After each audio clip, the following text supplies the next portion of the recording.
Hi, I'm Callum from Tyne Valley Motorhomes, and this is the handover of an Auto Trail Serrano. So as we start the walk round on the driver's side of the vehicle first, using the square tri-mark key, you can open the two lockers here, and this is your under locker. So pop your foot on behind and give it a lift up. You've got your twin leisure batteries set up, so they are 92 amp hour, 850 amp batteries. You've got the two fuses for them here, so they're the two main battery fuses, and you've got your hookup point. So to hook the motorhome up, you'd get your hookup lead, open the collar, slide it onto the connection of the motorhome first, popping the lead through the groove here so you can shut the locker. Hook the motorhome up first, then the sight, and do it in reverse order when unhooking the motorhome, just to avoid you walking around with the live lead. We've got some storage, so I would store your levelling ramps like they are there, your hookup lead, any shoes, bits and pieces in there, like your dirty boots in there, stops the motorhome from getting dirty. This is your waste outlet for your dirty water, so this is anything that you've put down a plug hole. So shower water, dishes, hand basin water, cups of tea, anything you've drained off. You go over the designated waste water disposal point on site, which is normally a grid in the floor. Turn the lever on the side of the valve and that'll allow the dirty water out. Make sure this is fully drained off in the winter to stop any water from freezing in the tank below the chassis. Above you've got this locker here which opens with the habitation key, which is the round headed key, and this is just storage behind your kitchen cupboard, so you can store bits and pieces in there. External shower point, which is a cold water fed shower. So on one end you've got a hose lock connection, so you just take this connector off, connect the other end in, long bit of hose, trigger gun, make sure the pump's on, and it's a cold water fed shower, so you can hose the bikes off, the boots, the dogs, yourselves. Behind the back wheel you do have your blue water drain tap, which is your freshwater tap. So you want to drain this off should you have taken on contaminated water, you're not using the motorhome for a couple of weeks, or you're parking it up for the winter. Again, you want to make sure that this is fully drained off to avoid the water from freezing in the tanks. And this is your freshwater drain, so just turn the valve at the front and you'll be able to drain the fresh water off. Valve for your boiler, so that just shows the location of the boiler, so it's below the wardrobe on this model. Pop your key in, turn, you can open the garage. And in here you've got your large garage with access into the living space through the cupboard there. So you've got your carpets, your carb mat, your on and winding handle. You've got lights on either side, so just press the ends, and you've got 4 tie down hooks to tie your large items into the garage. Coming round to the back of the motorhome, where you'll find your high level brake light, your rear view camera, panel here, this lifts off, your acrylic panel with the key underneath the badge, big nut, lifts off, and you've got a full size spare wheel at the back. Same access door to the garage. This here is your external barbecue point. So what you want to do with that is, if you've got a Kadak or external barbecue, on the zip tie clip to it, you want to clip that off, and that's a quick release connector. That pops into the bottom of here.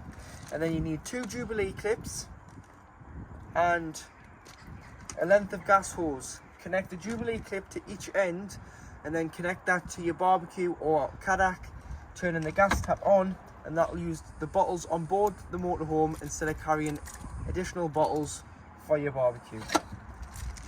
To fill the vehicle with fresh water, this is your fill up point.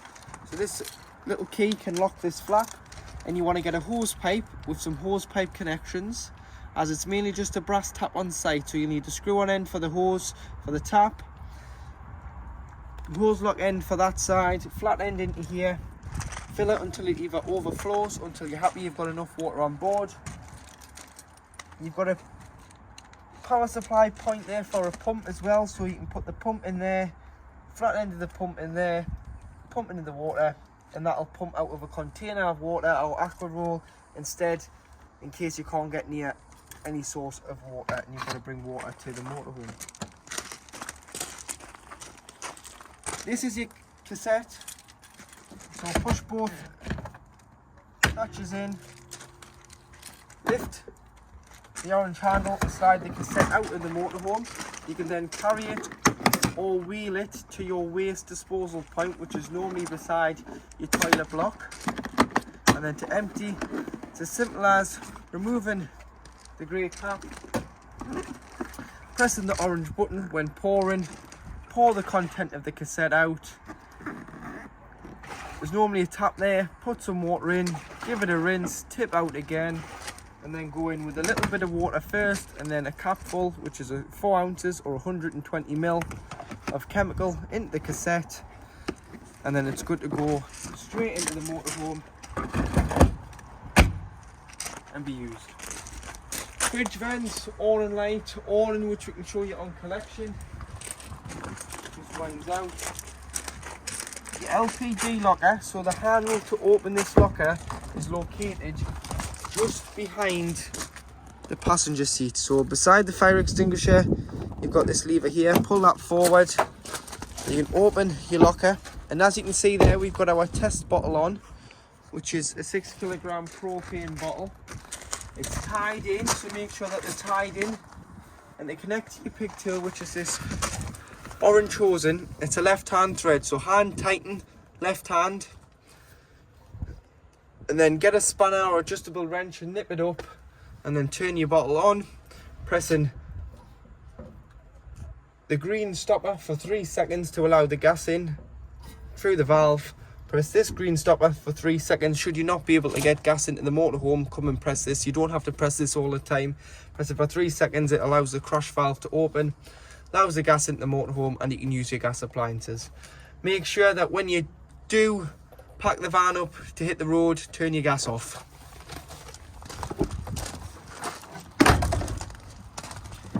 At the door, passenger door, using the main ignition key, you've got your diesel filler. So it's a lockable cap. Tyre pressure, so 5.5 bar front and back, and you do have your size there. Toolkits underneath the passenger seat, which includes a jack nip brace and a torn eye.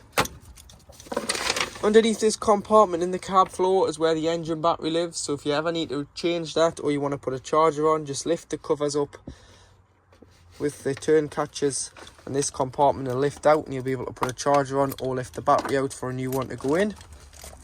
And then you've got your bonnet release on the side of the dashboard.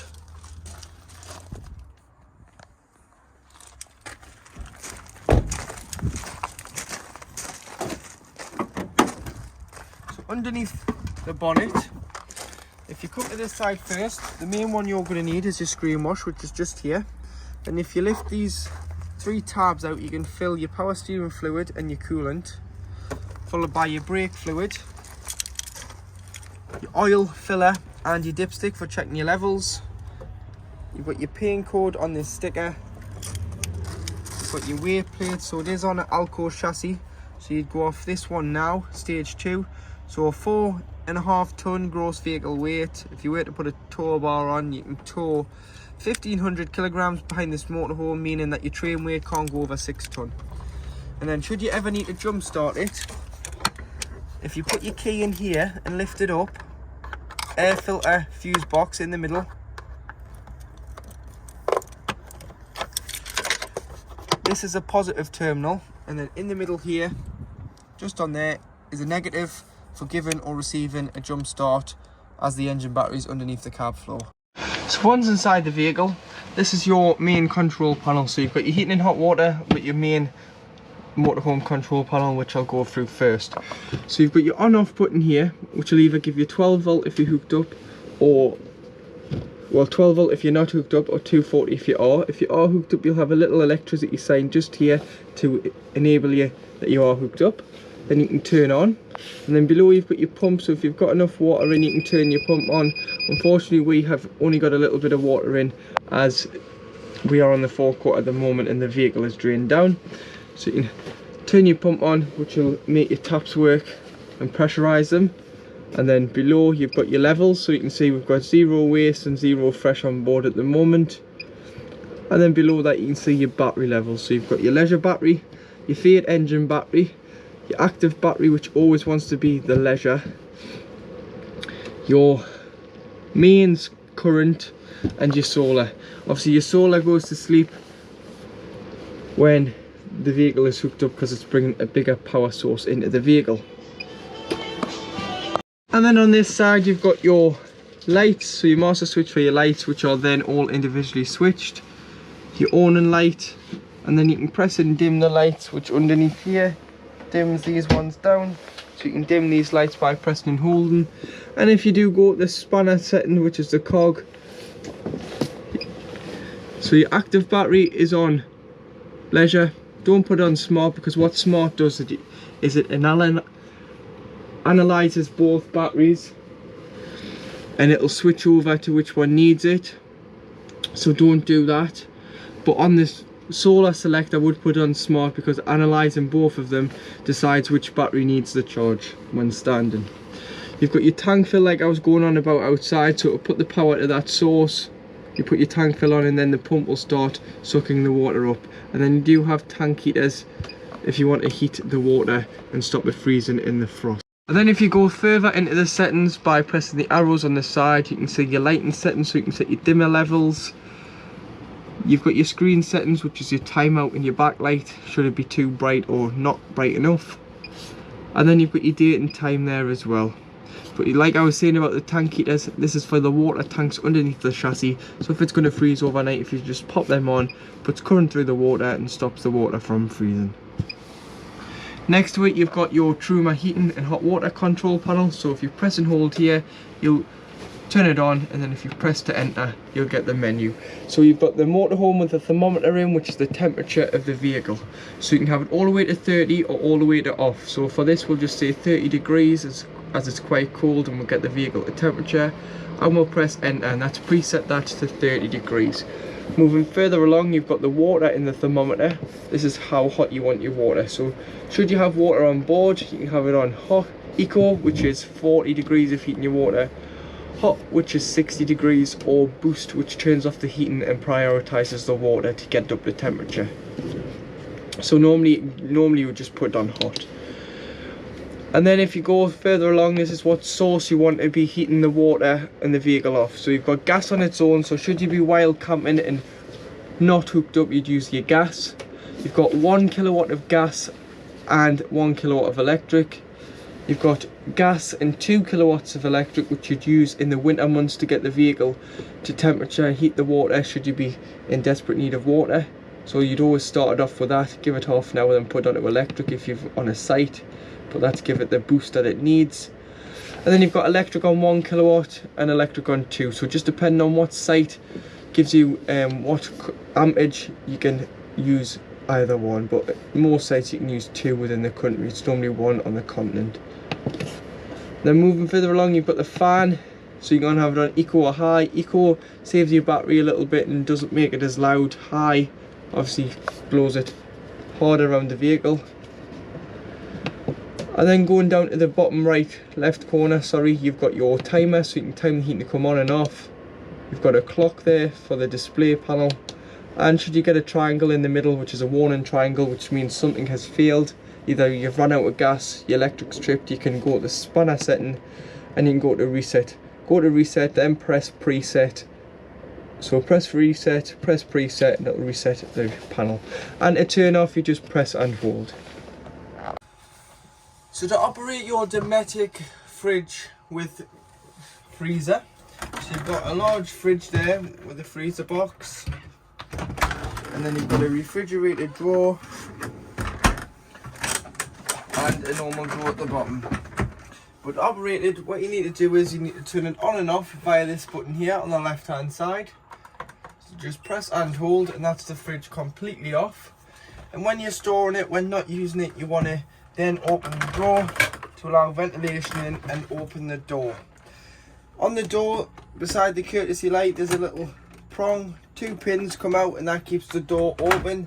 So it's loose there so that the rubber seal doesn't hit the frame, and it allows an air circulation in and out of the fridge. But when you come to use it, what you'll want to do is turn it back on. A stands for automatic energy selection, so you don't have to change the source of the fridge. It'll automatically do it depending on what source the fridge detects. So at the moment we're hooked up, so you can see that it's got a hook up there. If we were to unhook the van, it would switch over to gas because we've got the gas bottle on and it's open. Or if I was to start the engine of the vehicle, it'll switch over to the battery. The battery is not off your leisure battery, it's off a feed from the engine alternator. When the engine is running, it'll send a feed just to act like a giant cool box, so it's got to be pre-chilled beforehand. So if you're moving from one site to your next, your fridge is probably been on, you've got your shopping in on automatic, it'll switch on over automatically. If you are at home and before your trip, a couple of days before, you'll want to hook the vehicle up to charge your leisure battery up, pop your fridge on mains, and it'll act as a household fridge. Allow that to cool down to temperature, and then when you are ready to travel, it'll go over to battery. Probably the night before, you'll want to load it with your shopping and allow that to get a good 8 to 12 hours chilling in the fridge so that it's down to temperature. Please note that on gas it does wait 20 minutes before lighting on gas on the automatic setting once the engine has been turned off. It is just a safety feature in case you were to leave the gas bottle open and it will knock the engine off when it's on the 12 volt setting. It may look for gas, but it is told to wait 20 minutes before lighting on gas. So if you need to light it on gas if you're wild camping, just press the gas symbol here and take it off automatic. This is your temperature here, so 5 being the coldest, so that's what you want it on when pre-chilling. Once you start putting your shopping in, you just want to drop it down to 3 or 4, as 5 can sometimes freeze the fridge and the freezer. And then remember to give it a wipe out every so often, and when not using it, leave your doors open to allow circulation. So to operate your toilet, if you click the blue button here, you get your freshwater flush, but when you click it, this fan will start flashing, which is a circulation fan. So you just need to press it till it goes to a solid light to stop the fan from working if you don't want it on. Press the blue button, you'll get your freshwater flush. Put a small amount of water in the bowl of the toilet. That'll help the seal on the blade operate, because on the bottom of the toilet you've got a grey lever, which is the blade handle, and before use you always want to slide it away from you. That opens a hatch, and now you can see into the cassette. You want to use the toilet in this position, then you want to give it a good flush after use. If you've bought any of the blue and the pink together, obviously this motorhome doesn't take the pink, but the blue goes into the cassette. The pink, what I would do with that is dilute it into an empty spray bottle, spray the bowl as it's a bowl cleaner and a fragrant smell. Give it a good flush, and then once you're happy, you close the blade, which will mean when you get a couple of green lights underneath the diagram of the cassette, it means the cassette is full, and you can go outside and empty the cassette. Whereas if that blade was to be open, you'll not get the cassette out the outside of the van. You've got your toilet light on here, toiletry space, some more toiletry space, and a hand basin.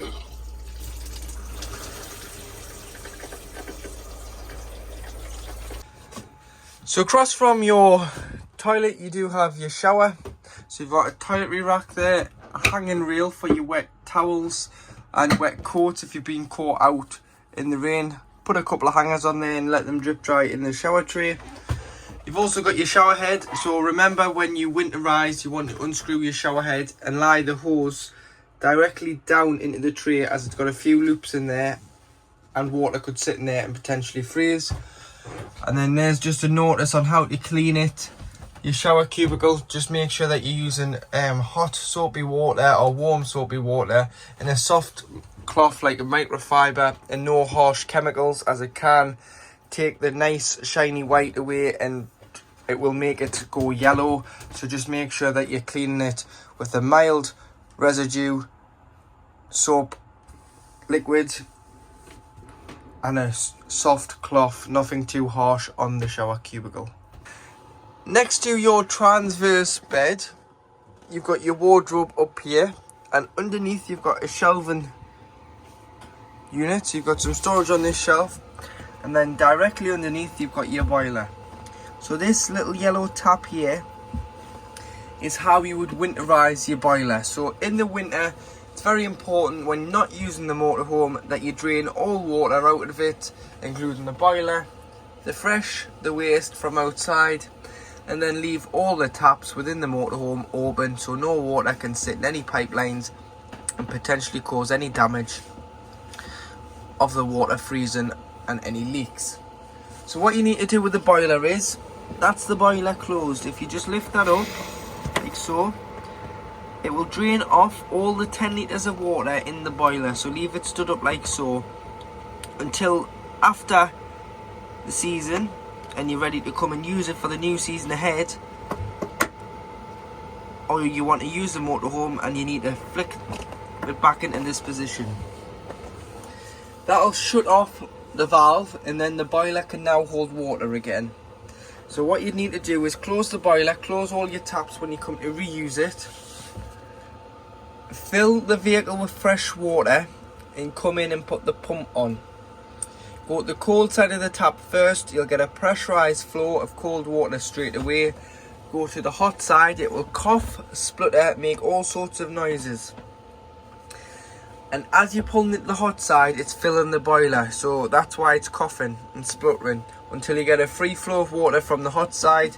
You've done one tap, say the kitchen tap first, then you'd have to do the hand basin and the shower, but once you've done one, you've primed the line, so it's very easy to do the others. But make sure you're lifting this up in the winter so no water can freeze in the motorhome boiler and cause any damage, because it's not covered under warranty and it's your responsibility to drain the vehicle off. Otherwise it can be a costly mistake to make. So just all you need to do is lift that up, stand it up until you're ready to use the motorhome again, and then you just flick it down and then fill the boiler up by priming it through the taps. At the back of the motorhome you do have your transverse double bed, and underneath you've got access to your garage. So if it's wet outside, what you can do is you can get access underneath to your garage area, which is a large storage space, or if you've got any animals you might want to use it as a little, put them in the garage on a night and then let them through.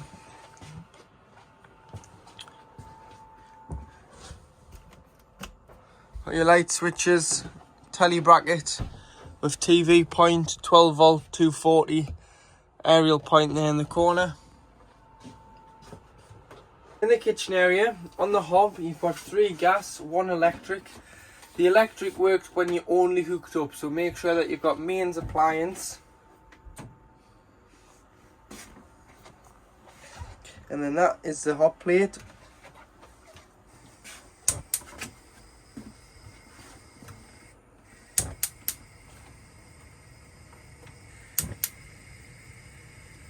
There you have 3 lit gas rings. Make sure that all your gas rings and your electric hot plate is nice and cool, so that they're cool enough so that the glass lid can go down. Otherwise, if they're not and it's too warm, it can shatter the glass. Underneath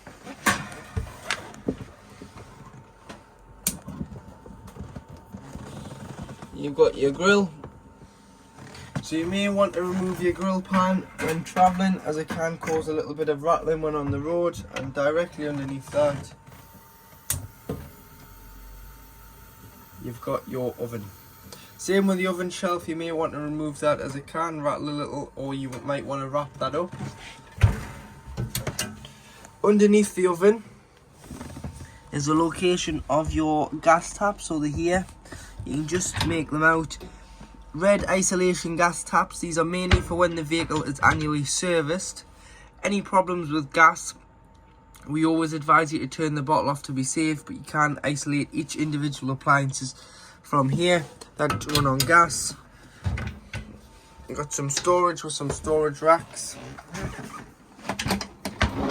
Drawer, cutlery drawer, and then the large cupboard underneath the sink. Your microwave is an 800 watt mains microwave, so you've got to be hooked up and you just press eco to wake, and then you can store your sink cover, draining board in there when travelling, and that just goes on here or here, whichever way you want. Plug for your microwave should you ever have to isolate it or replace the microwave in years to come. It is just an 800 watt mains microwave which you can pull the plug through.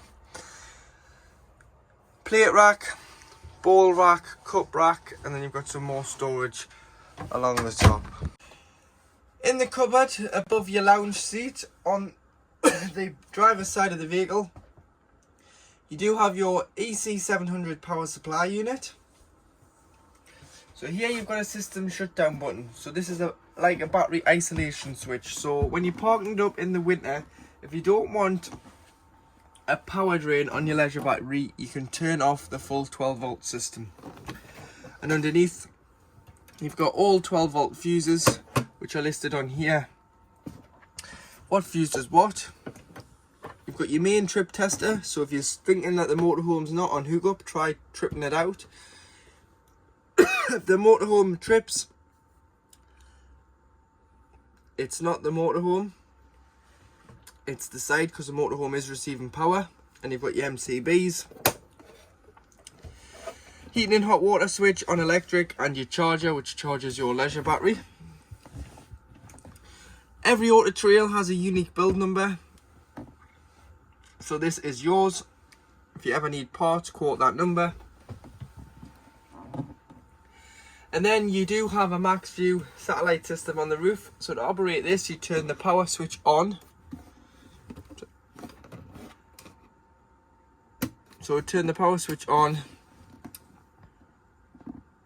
It'll start flashing. You want to push the dish up by just pressing and holding the button. It'll flash until it locks onto 2. 2 is Astro 2, so you'll get signal as far down as France and Spain, but once you go into Portugal, you'll need to change the satellite, which you'll be able to find information online what satellite is required when you move down there. So you can see there it's flashing on 2.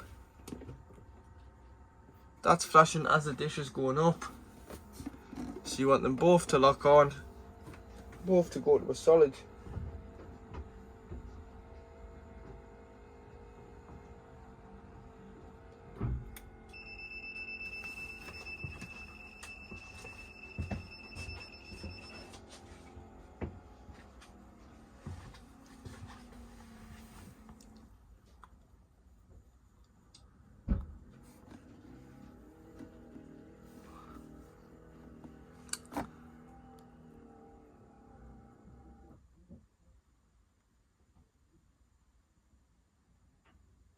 And there you go, it's locked on Astro 2. So now all you need to do is turn your telly on and you should get signal. So to make your front lounge into a bed, what you need to do is you need to unloosen this and fold the table down flat, and then you'll be able to lift and slide both sections of the cushions towards the middle, and then just either pop the cushions at the back like I'm doing now, or you can remove the back cushions, push the base cushion back and pop the 2 back cushions into the centre. It's entirely up to yourself, but there you have an additional double bed at the front of the motorhome. And to work your Avtex telly, first of all there's a master switch here which you can turn on, then use your remote, point it to the top light, which will be red, and then once it's on it will go blue. You've got source, which is on satellite TV, and it should automatically find the channels. Should you need to retune the telly, all you need to do is press TV setup, scroll down to the picture of the satellite, and then all you need to do is search the transponder, and it will find as many channels as it can in your area. But you normally don't have to do this. Just if you are looking for that certain channel that you can't find, try and retune it, and you may find the channel you're looking for.